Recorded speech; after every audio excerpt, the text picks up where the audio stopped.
ഇന്ന് ഞാൻ നിങ്ങളോട് ഷെയർ ചെയ്യുന്നത് എൻ്റെ ഈസ്റ്റർ വിശേഷങ്ങളെക്കുറിച്ചാണ്. അങ്ങനെ രാത്രി തന്നെ പാതിരാ കുർബാനയ്ക്ക് ഞങ്ങളുടെ ഇടവകയിൽ എത്തിച്ചേർന്നു. 12:30 ആയതോടെ ഈശോയുടെ പുനരുദ്ധാനത്തിൻ്റെ ദൃശ്യാവിഷ്കാരം നമ്മുടെ ഇടവകയിലെ KCM അംഗങ്ങൾ അതിമനോഹരമായിട്ട് ഒരുക്കി. ഈശോ ഉയർത്തെഴുന്നേറ്റതിൻ്റെ ദൃശ്യാവിഷ്കാരമാണ് നിങ്ങളീ കാണുന്നത്. നല്ല അടിപൊളിയായിരുന്നു കേട്ടോ കാണാനായിട്ട്. നല്ല വോയിസ് എഫക്റ്റും പിന്നെ നല്ല സ്മോക്കൊക്കെ ആയിട്ട് ഈശോ ഉയർത്തെഴുന്നേൽക്കുന്നതും പിന്നെ അതിനുശേഷം ഈശോയുടെ ആ ഒരു രൂപം അതിൻ്റെ സൈഡിലോട്ട് പ്രതിഷ്ഠിച്ചു. അതിനുശേഷം നമ്മുടെ പള്ളിയിലെ തിരുകർമ്മങ്ങളിലോട്ട് കടന്നു. ജലാശീർവാദവും പിന്നെ നമ്മുടെ ജ്ഞാനസ്നാന വ്രത നവീകരണവും. അങ്ങനെ അതൊക്കെ കഴിഞ്ഞ് കുർബാനയും കഴിഞ്ഞ് നമ്മുടെ വെളിയിലോട്ട് ഇറങ്ങിയപ്പോഴത്തേക്കും ഈസ്റ്റർ മധുരവും കിട്ടി. നല്ല ലഡുവും കേക്കൊക്കെ.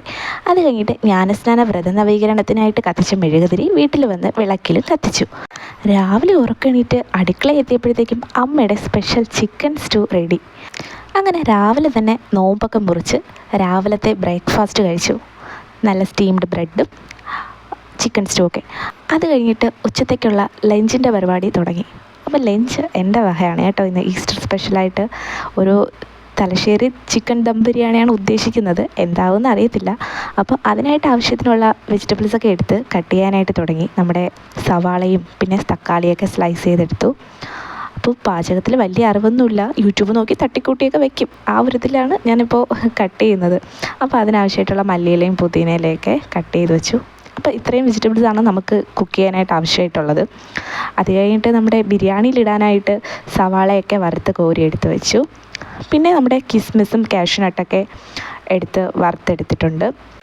നമ്മുടെ ചിക്കൻ ദം ബിരിയാണിക്ക് സൈഡായിട്ട് ഒരു ചിക്കൻ ഫ്രൈയും കൂടെ ചെയ്യുന്നുണ്ട്.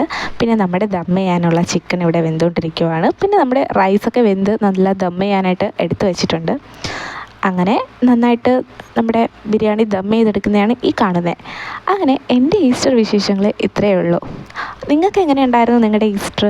കമൻറ്റ് ചെയ്യൂ കേട്ടോ.